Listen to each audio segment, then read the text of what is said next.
How are we all doing today? My name is David Gugino, and in today's book review, I've got a book about emotions. Isn't that crazy? Our emotions, how we feel, what makes us feel the way we feel, how we view things that happens in our lives, just stuff like that. Now, when it comes to emotions, I understand we're all emotional about things that are sometimes real and sometimes dumb. And you're probably wondering, well, gee, Dave, what do you mean by dumb? I mean, I'll use an example out of this book before I get into it, but it's like people who complain about their problems. They complain about there being a problem when in reality it's probably nothing. It's just something that agitated them because they have nothing to do. Like, for example, if you bumped into a table, are you going to insult that table and say it was their fault for you bumping into it? What's crazy is there are people that do that. And what's even crazier is that when people do that kind of stuff, it just kind of makes you wonder what goes through their mind. I received a text on my phone, but I also forgot to start the timer. So hold on one second here. Alright, anyway, sorry about that interruption, but emotions. Now, the reason why I bring up that little example is because something that also talks about in this book is ego. Ego is an identity that we create for ourselves, whereas when people say he has a fragile ego, his ego that he created is very fragile, like bigger guys picking on littler guys. That's what it is. Or like famous people or even athletes, for example, their ego is what sells, like their whole identity that they created for themselves. Like, I think it was Vince McMahon that put it like this: in the WWE, reality is very, very blurred. So honestly, the people that work for me don't know who I am outside of the business. I'm just so different. Like, no one really knows me because I've acted here, I've done this here, and it's just been different.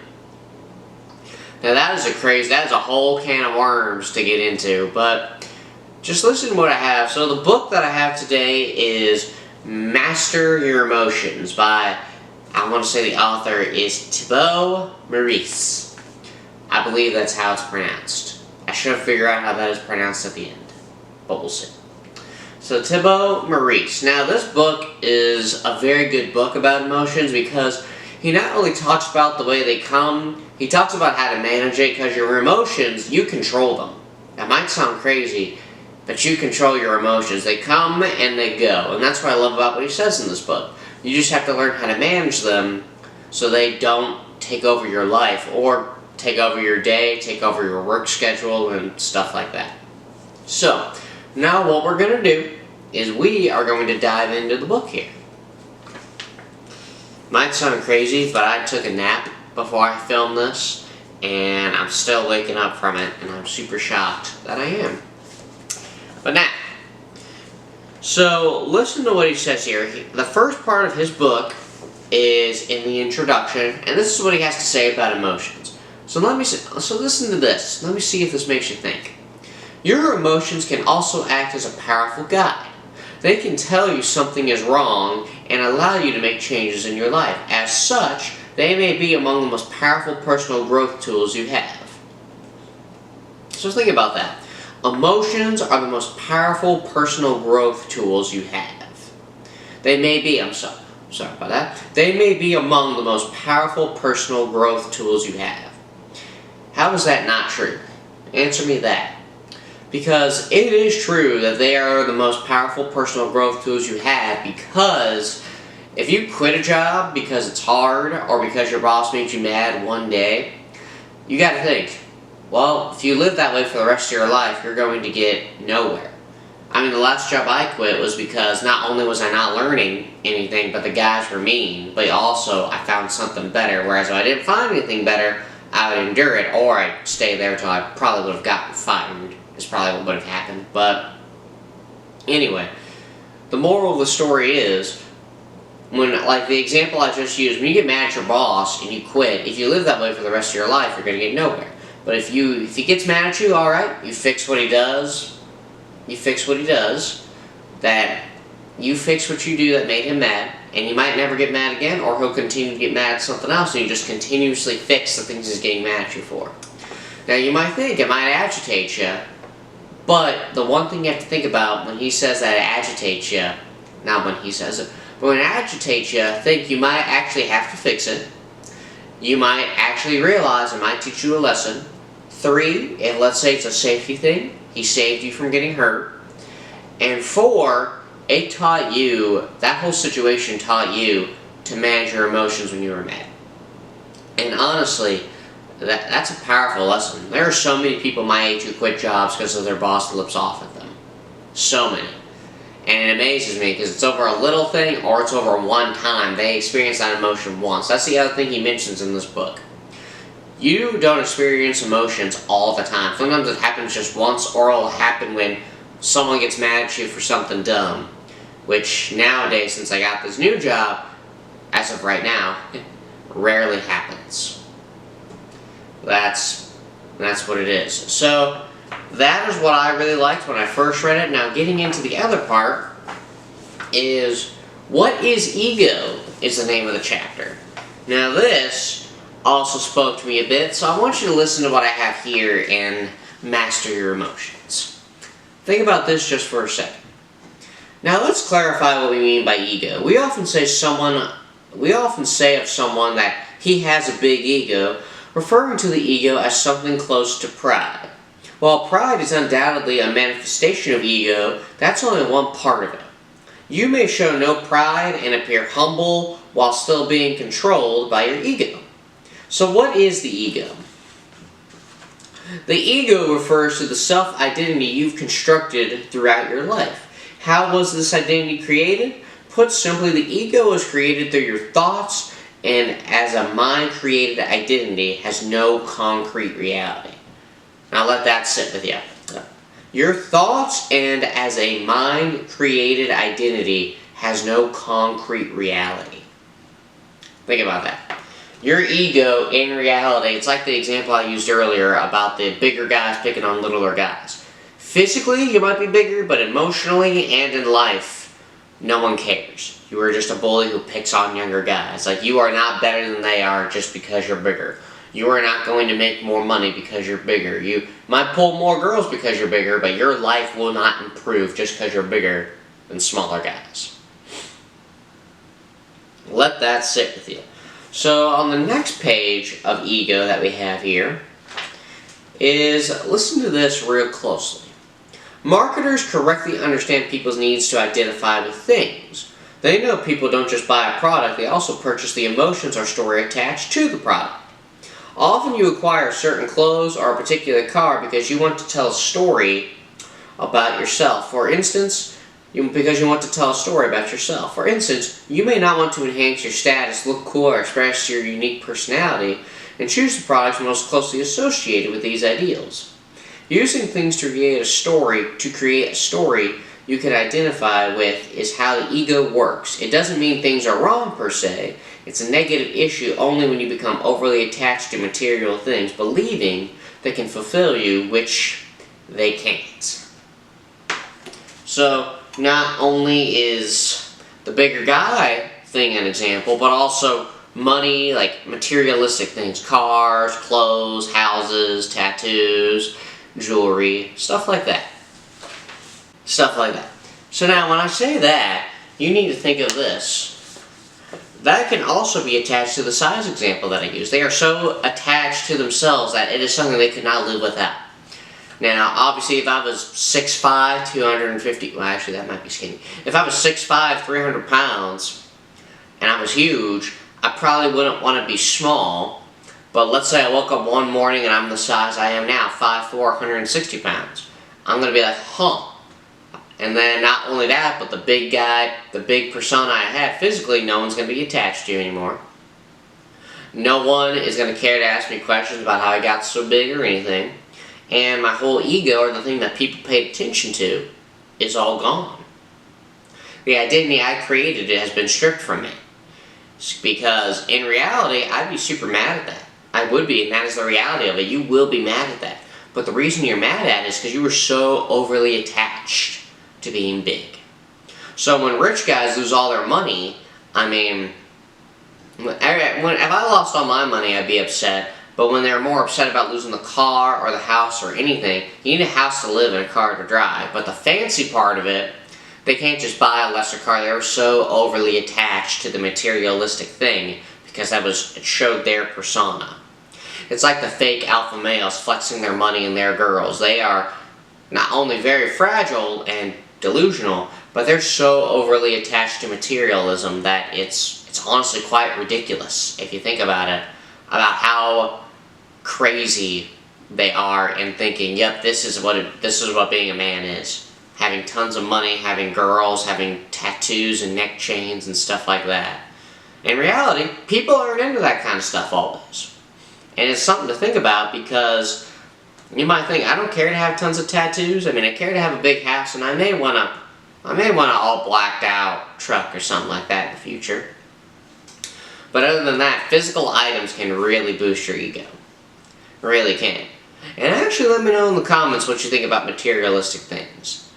Just let me know what you think about it. I mean, I know people want to flex their money, but you also hear from really, really rich people, the key to stay rich is to live like you're broke.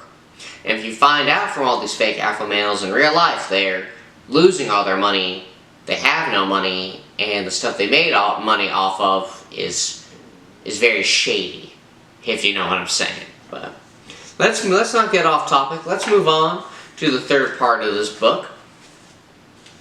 So now, this is when he talks about your life. Just your great life, the great life that you have. Now, before I read this, I want you to think of your life right now. You might think your life sucks, but in reality, your life is not as bad compared to other people's, but that's not the point. Your life is probably not that bad. If you really look around your life and really perceive your life and put the pieces of the puzzle together, you're in where you're at in life because you're supposed to be. It is the way God is making things happen.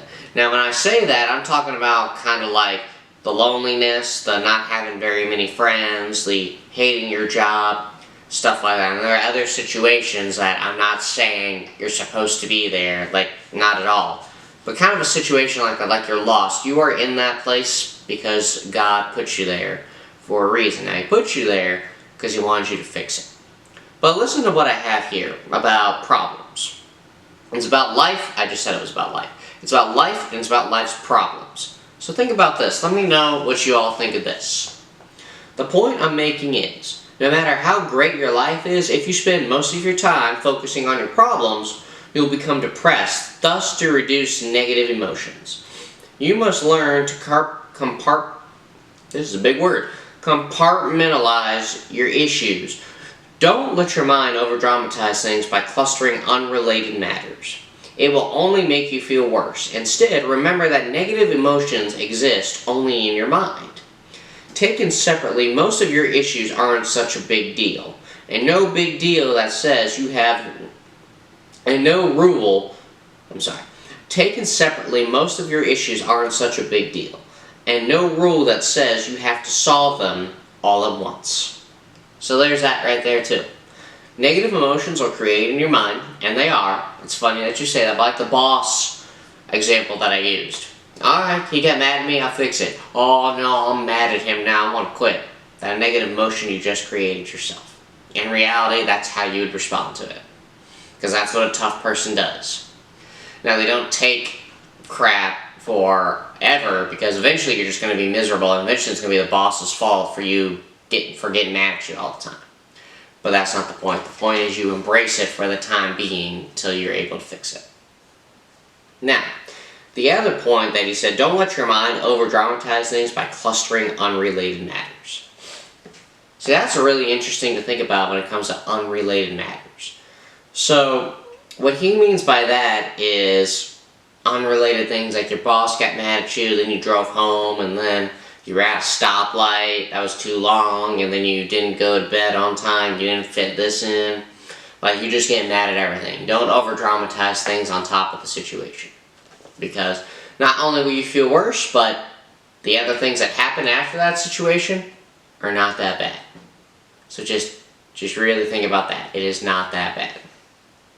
And before I end it here, think about your life for a second. Your life, for one, in reality, is not that bad. Like, the loneliness, the problems you have in your life are not horrible, but you matter right now in this life that the Lord has given you, and that's just something to think about. Your life is going to go somewhere. You just have to put in the work and have the discipline, the determination, and honestly, discipline plays such a huge role in life. People don't realize it, but the discipline is what will make you solve your problems and make you go farther in life. And talking about problems, I kind of like with doing this thing here. I'm trying to manage it around my schedule. I'm trying to edit a bit more. I'm trying to prepare for them a bit more. Like stuff like that. And it's frustrating me trying to figure this out because I'm just like, well, how do all these other people do it? Other people do it because they do it for a living. I work a job and am trying to do this. So yeah, so think about that. When it comes to your problems and your emotions, you are not them. They are a thing created in your mind. Now, they're created there for a reason, so you can have human connection and live in our world. I mean, you ever met a person who has no emotion? They're very boring, and they honestly are kind of creepy, if you ask me. But the moral of the story is that figuring out life's problems is going to take you very far. Because people live in their problems and live in their head their entire lives. Like reality. Like a goal I have right now is to live in reality. Like the fake alpha males or people on certain podcasts are just like, are people on like those podcasts who believe this, and that. I mean, my whole goal in life is to live in reality. What is real, what is going on, what I'm feeling, and like the people around me, and the problem solving that I have. I want that all to be in reality. All of it. But either way, this book, Master Your Emotions, is great, and it's about managing your feelings. So that's what he's talking about. You manage them so you can get through life, you can solve your problems, and you can meet new people, and even just develop a better view of when you're mad, when you're upset, when you're depressed, and not really a view, but to manage it. And then to view it as like, yep, I feel it here and there, and everything's going to be alright. So overall, I really, really like the book, Master Your Emotions. It's a short book, and you can read 10 pages very quickly in it. I want to thank you all for sitting with me through watching this video. I have more to come, and just let me know in the comments what I can improve on, what I can throw into these videos, and let me know if there's a book you want me to read so I can review it and give you a quick summary over it. Which I might add those in here too. I mean, I won't just add reviews, but I'll read a book and probably add maybe a 20-minute video. It might be a little longer than that, but I'll add in just a whole summary of a book for you, if that's what you want me to do. And the takeaway for today is grow. Just grow. Manage your emotions, solve your problems, and grow. Grow from you are here now and try to grow into something better. And that is all I have for you today. Thank you all for watching, and you all have a great day.